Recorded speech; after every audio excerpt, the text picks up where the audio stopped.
Assalamualaikum warahmatullahi wabarakatuh.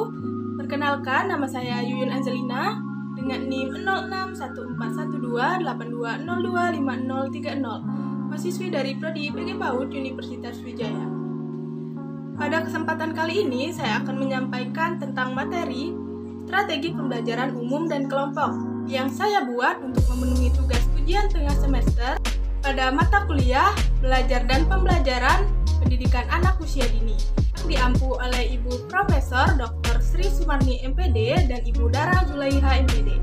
Baiklah, langsung saja saya akan menjelaskan tentang materi yang pertama. Di sini ada pengertian strategi pembelajaran. Apa sih strategi pembelajaran itu? Strategi pembelajaran merupakan suatu upaya seorang guru untuk mengkoordinir atau mengelola suatu pembelajaran agar dapat berjalan secara efektif dan efisien. Nah, adapun jenis strategi pembelajaran menurut Rowntree, yaitu terbagi menjadi dua. Yang pertama ada strategi exposition and discovery learning,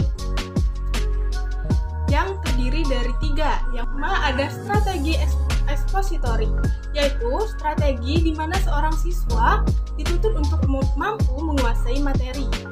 Yang kedua ada strategi direct interaction atau strategi langsung, yaitu di sini seorang siswa tidak dituntut untuk menguasai suatu materi, namun memiliki kewajiban untuk menguasai bahan dengan penuh. Yang ketiga ada strategi, dan yang ketiga di sini ada strategi discovery atau strategi tidak langsung, yaitu di mana seorang siswa mencari materi dengan sendiri atau secara mandiri melalui aktivitas-aktivitas. Nah, di sini peran guru hanya sebagai fasilitator. Nah, berikutnya di sini ada strategi yang kedua menurut Rowntree, yaitu strategi kelompok dan individual atau bisa disebut dengan group individual learning. Yaitu yang pertama di sini ada strategi pembelajaran individual, yaitu strategi yang dilaksanakan oleh siswa secara mandiri. Yaitu pembelajaran dilaksanakan oleh siswa secara mandiri, baik itu materi ataupun bahan. Nah, yang kedua di sini ada strategi pembelajaran kelompok, yaitu strategi pembelajaran yang dilakukan secara bergu atau sekelompok.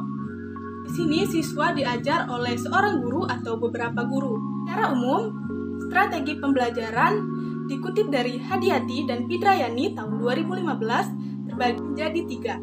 Yang pertama di sini ada strategi expository, yaitu strategi pembelajaran yang tidak menuntut anak untuk mencari materi, namun lebih menekankan kepada bertutur atau juga dapat disebut dengan chalk and talk.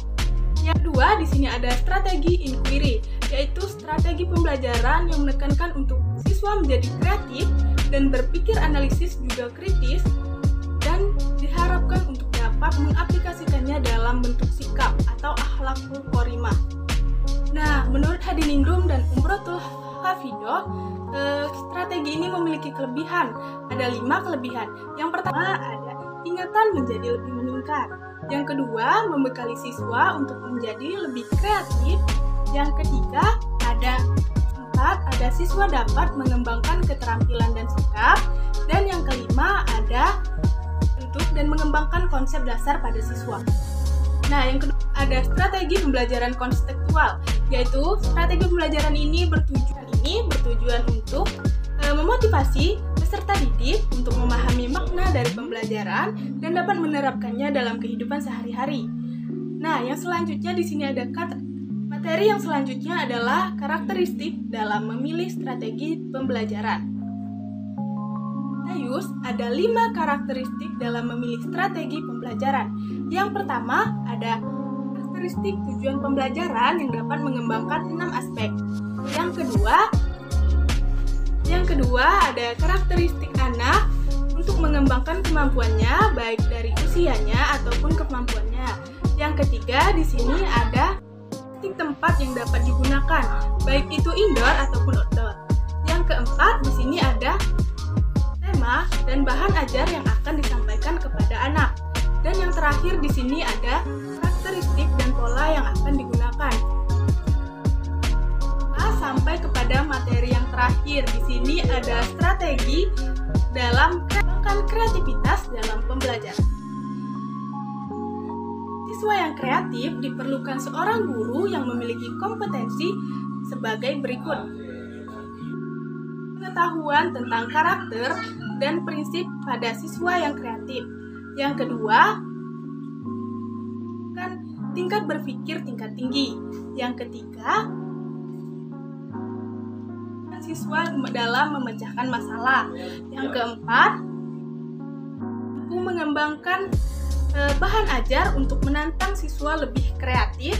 Yang kelima, peran individual dan kolaboratif. Dan yang terakhir di sini ada agar siswa dapat berpikir dan lebih kreatif secara mandiri tanpa untuk dipaksa.